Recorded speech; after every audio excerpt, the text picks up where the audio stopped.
think about volunteering, you normally think about some sort of community service at a soup kitchen, maybe donating clothes to a local charity. How about flying an airplane for Civil Air Patrol? Local News 8's Bree Clark joining us now. Bree, you got a chance to talk to a few airmen from the Civil Air Patrol. I mean, I don't even think about them unless you need them. Then you're glad they're there. Well, that's very true, Carol. You know, you never know when you'll be stranded or when a disaster is going to hit, which is why the CAP is always recruiting new people.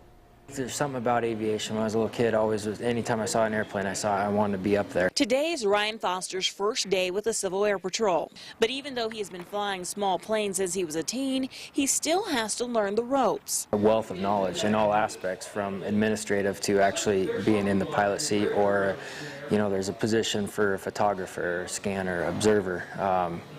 Radio communications, they teach all that. So today Foster's riding in the back as the scanner to watch for hypothetical distress signs and keeps track of time, while the pilot and observer navigate the mission. It looks simple enough, but the CAP commander says it's more than just scouting and flying a plane. There are techniques to be used to find things and communicate what you find that are critical to be able to tell ground rescue personnel how to get there. But in order to find a disastrous situation, you have to know what to look for. Most people think if an airplane crashes and they go look for it, they'll find an airplane.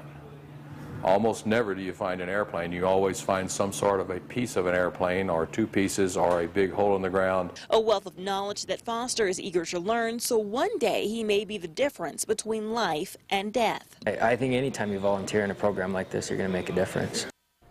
And these airmen do volunteer to do this. The organization is funded by the federal government, and they are still looking for volunteers.